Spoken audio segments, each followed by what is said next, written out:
Greetings.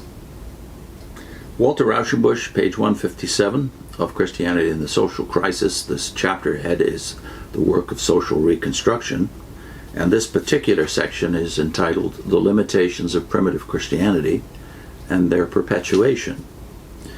The causes already enumerated were on the whole confined to early Christianity. The state was hostile, and any moral campaign against social wrongs was impossible. The Lord was coming to usher in the new era, and any human effort for a slow amelioration was needless. The heathen world was so corrupt, so hostile, and so penetrated by demon powers that any hope of changing its evil life was paralyzed by the very magnitude of the task involved. Thus, in spite of the powerful social impetus residing in primitive Christianity, such a process of conscious moral reconstruction of society as we conceive today was both theoretically and practically out of the question in the first 3 centuries. Moreover, these early Christians were subject to the same limitations of human nature to which we are all prone. They, too, were creatures of custom. Before slavery was abolished in our country, there were millions of genuine Christians, honestly willing to see and do the right in other matters, to whom it seemed a preposterous proposition that slavery is incompatible with Christianity. To them it was a necessary and fundamental human institution, like the family or the school. Today, there are very few Christians who realize that it is a crying wrong to hold land idle for speculation in cities where men's lungs are rotting away, overgrown with tuberculosis bacilli for lack of air. Few who realize that it is a flat denial of Christianity to take advantage of the needs of your fellow man, to buy his labor cheaply, or sell him your goods dearly. These things seem to us a necessary and inevitable part of the structure of society. If, therefore, the early Christians accepted the universal institution of slavery as part of the social universe, if it was centuries before we hear any straight declaration against the principle of slavery in the church, and if the church itself became a great slave owner in the later days of its wealth, need we be surprised, who have had 19 centuries of Christian influences upon us and who are still so blind to wrong?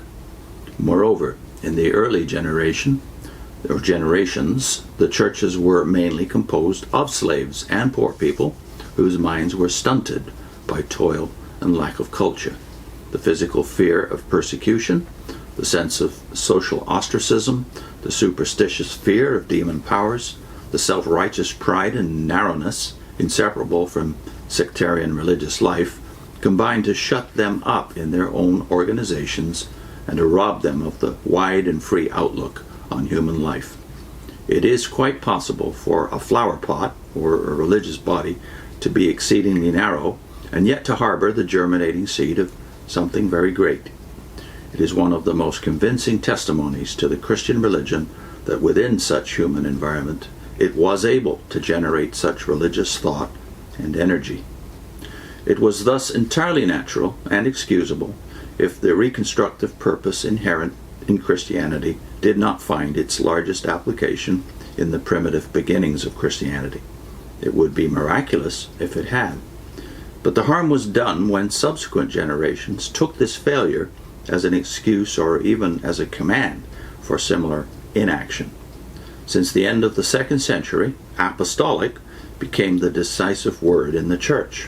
Whatever the apostles had done or not done was binding precedent.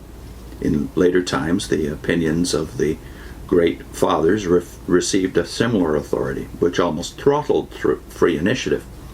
Human life is always imitative and therefore conservative, but religion, by the very reverence which makes it noble, intensifies the conservative instinct.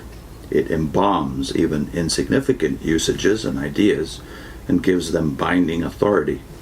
Thus the attitude of the primitive church towards society tended to perpetuate itself when all the causes which had created that attitude had long disappeared. Paul lived under a hostile government and in view of the speedy end of the world. We live under our own government, free to think and speak as we will. We look backward on 19 centuries of Christian history, and we look forward to an indefinite continuance of the present world. Yet it still passes as a clinching argument for Christian indifference to social questions that Paul never started a good government campaign. When two do the same thing, it is not the same. We cling to the letter of primitive Christianity and are false to its spirit. We have turned the eagle-minded Paul, one of the greatest champions of freedom and progress in all history, into a personified code of law and precedent that bids us ever remain where he stood. We have thrust the steel driving rod of an old locomotive between the spokes of a new locomotive. There is the grim humor of human life. Again, Rauschenbusch's optimism in 1907 is kind of charming now, but would he write the same way a century or so later about leaving behind so readily the assumptions of the early church? Primarily it's apocalyptic view, which Rauschenbusch sees as being a great limitation upon its vision of the world and its vision of its own mission. The next subhead is the otherworldliness of Christianity. I'll put a link into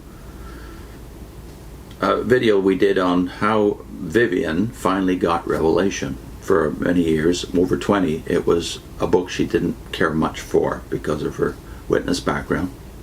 She finally got it, though, in reading Michael Gorman's book, Reading Revelation Responsibly. And she could see the relevance of this book to all centuries of the church, but particularly to the audience for which it was written, the early church, who had to deal daily with the beast and the whore. So, how Vivian finally got revelation, I'll put that link up.